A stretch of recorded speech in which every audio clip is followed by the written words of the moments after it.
explaining. Today, we're going to be talking about relearning womanhood. I remember when my son was about 4 or 5 months old, I went to the store and, I saw a woman, she would look tired, no makeup, her hair was scattered, her nails were definitely not done, not even chapstick, like not even lip balm. And I was just like, this woman looks tired. And I was like, but this is exactly how I feel. I all shook my head at the strength of women, and I noticed that as I was shaking it, she was shaking it. As I raised my hand, she raised her hand, I realized I was looking in a mirror. People, I could not believe I looked that bad. Like, it was bad. And I find in my conversations with women that I am not alone. Women everywhere go through this intense fatigue, and beyond that, you forget that we are actually women. Today with me to discuss this is a friend, vibrant personality, lovely person, never out of words, none other than Achalugo and I. Did I get that right? Yes, you did. Okay, welcome to the show. Thank you. So I remember we were talking about, this, and you were like, really, this is a topic that we should deal with. So tell me, what was your experience? Okay, so first time, my experience as a mom. Yeah, she has 3 children, guys. 1, 2, 3. Yeah. So my experience as a mother. So first time I had my son, I was very thrilled. I was like, okay, this boy is here finally. And then it was just me, my husband, and my son. It was easy. Okay. Cook for the man. What was the boy eating? And then his sister came, and I was like, this is just an extra mouth. And then the third one came. All the while, it was just still us. My sisters would come around, my friends would come around. My husband was very helpful around the house, which I think was the reason why I felt I didn't need anybody. Right. Because I liked the privacy. I didn't want to get a live-in who would not allow me strut around the house without clothes. Yeah. I'll not have to wear clothes because someone is here. When I like to work, I half the time naked. Yeah. So I was thinking of a lot of things. Okay. I was thinking of a lot of things. I was thinking of, is this person going to train my child like me? Is this person going to do what I like to do? Yeah. So when my friends would come, I was fine outside. I mean, it's not like I wasn't fine in the house, but I still had time for myself. So if I wanted to go out, I would go out. My sister would come and babysit. Okay. So what was your turning point? My turning point was, my friend came to the house someday, and then I was carrying baby, and I was trying to get something for the first one, and then the second one was calling me, and then I was trying to get refreshments for her. She said, my sister, you will kill yourself. And I said, no, I'm fine. She said, no, you're not. Get someone to live with you. And I refused. I said, so after a while, when my third baby was 6 months, I thought about it, and I was like, what are you even holding on to? This space, what's there if you wear clothes? Will you die? What's there if someone else? I know, right? There's some things that we just blew out of proportion in our minds. So I was like, okay, so I got someone, and I was very paranoid. If she was putting on, I was like, hope nothing is going in there. Or has this person done this thing? But nobody will ever really do these things the way you would do them. So I realized that, I could get someone, teach them to do things to a very large extent the way that I could do them myself. And when you say do things, are you talking about in direct, like interacting with the children, or in interacting like with the house, with the home? It was everything. So if I want to sweep here, if it's not swept in a certain way, I'll think it's not clean. Meanwhile, it's just not properly swept. Yeah. So those were the things. You can live with that. I realized I could live with a lot of other things, and we didn't grow up with maids. So I would say sometimes it's where we're coming from. Okay. So my mom did everything herself. It was strange for me. So how did this lead back to you? Like, okay, let me say, when she came in, did you realize the things that you could now do? Like, did you realize that this is what I've been missing? And what was it? How did you now retrace your steps back to who it was that you were before children?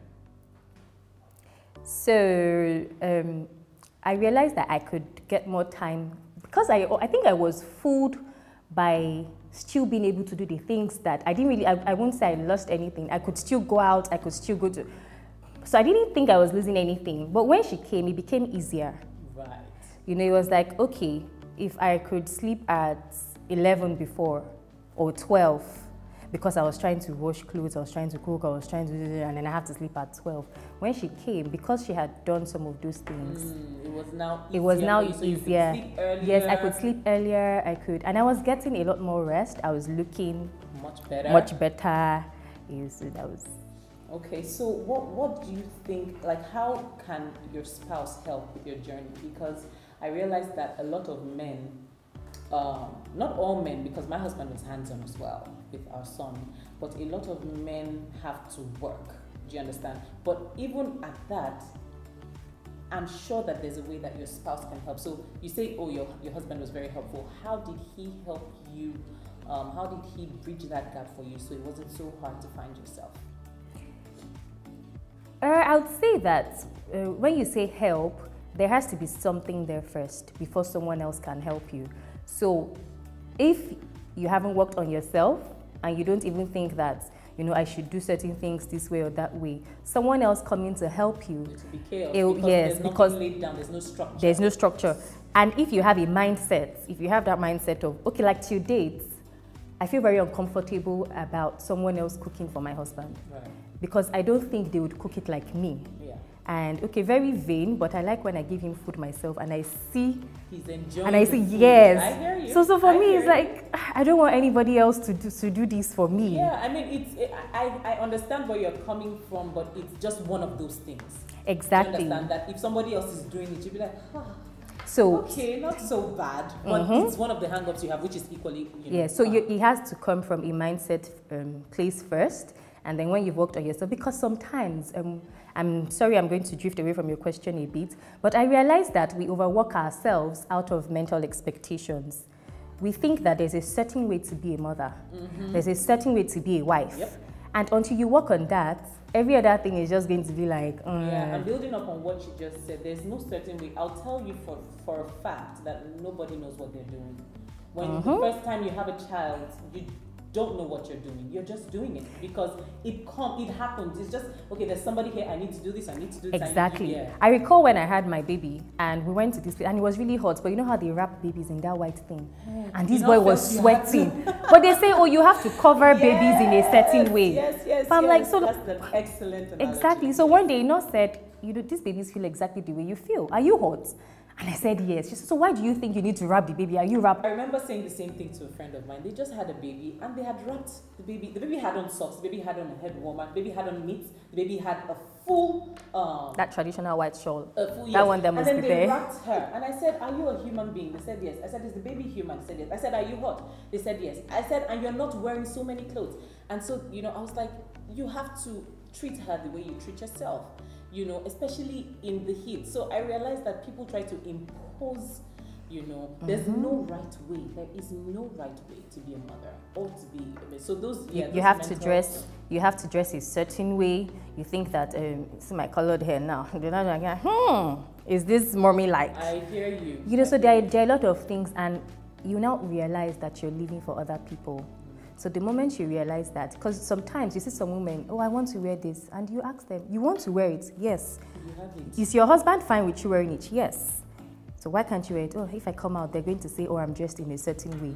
So because of all those things, and then my friend said to me, she said, all these things that you are doing, I want to do the school run, I want to do this, I want to do everything by myself.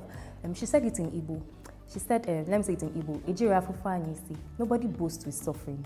I know. Nobody, but sometimes we think that, if you've not worked hard, yes. Yeah, that's just the same way people say if you don't have your child with like a vaginal birth, you've not had a child. Because is it a normal birth or an abnormal birth? They're not abnormal births. You don't have to suffer for something to be done. I hear you on that. Absolutely. So is there anything you would have done differently? I think that I really should have just broadened, I should have just opened my mind earlier and realized that I didn't have to slave, or I don't know if slavery is the right thing, but I'm also happy that I realized it early, and I just said, see, you know what, if someone can help you with this, do it. Why not? Then why not? Yeah. Exactly. If there's any single help you can get it. Absolutely. Because if not, at the end of the day, you realize that women would live for others. You've done school run all your life, you've cooked for the man, you've cooked for the house. Yeah. And I told my friend someday, she's in her 30s, And I said, the way you're going, you wake up at 60 and realize that all you've done with your life is school run, packing food for the husband, packing. I'm not saying those are bad things. They're not. But you can actually you have to pace yourself. You can't do everything and still, Exactly. So when you were born in your father's house, as a growing child, oh, I want to be this, oh, I want to be that. What was it? What was it? What was it you wanted to be? What was your purpose? You had it, have you lost it? Otherwise, you just wake up one day and then you be like, what did I even do with myself? And these children, I'm not saying it's bad, but these children you're doing it for. Okay, like, hey. So I'm in my house. Yeah. And my siblings are in their houses. Yeah. Then they're going to go to where they want to go to. Yeah. So don't even think, because if you expect this thing from these children, you would also be one of those old people who have an unnecessary spirit of entitlement. Those ones who will say, oh, after all the things I did for you, you're not getting it. Like it starts from now. Yeah. Those mothers who are extra clingy with their children. And when you ask them why, it's like, oh, were you there when I was doing this thing for this child? That's all they know. That's all they know. I mean, there's a place for that. But the truth of the matter is, women have to make time for themselves. That's the only way you can be a good mother. That's the only way you can be an excellent wife. Because you don't want, all that you know to be your husband, or all that you know to be your children. Exactly. You want them to flourish without you being a helicopter, just hovering around them and calling your husband every minute. Like I said the last time, you have to find yourself. You have to find your way back. It's not an easy journey, but it's not an impossible one. It's not an impossible one. So did you notice any changes in your spouse? When? After when you had some more time and all of that. He's just like, oh, you have sense now, finally. Oh, yeah, because he would say, oh, you really don't have to stress yourself in this way or in that way. Oh, let me do this or let me do that. And I'll be like, I will do it. Superwoman. Exactly. That superiority complex. You break down. I say something. If you're running the house as the woman, I'll just say, like, there's an energy vault. So if you're not taking care of yourself, when you get empty, because you're empty, you can't give anymore. You can't give anymore. Yeah. And then even that control over the house that you you realize that, or imagine if you fall sick. That's where you know that, okay, if the children get all their toys and throw in the parlor, it's fine. Am I alive? Like, I remember a time, like, I was sick. I had a bacterial infection for like a week. I just felt like everything stopped. Normally, if my husband is sick, that's where I'll be. We'll just sitting down by the bed. Are you okay? Are you eating? What do you feel? What's it? The man we go. Listen. See your drugs. Yeah, exactly. Have you taken your drugs? Like, asleep. That was all I got.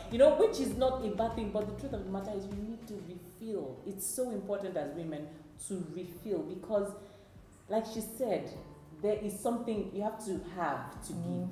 You cannot give when you do not have. Okay, so you know what's going to happen now? We'll take a break and then we'll come back and play a game. So see you soon.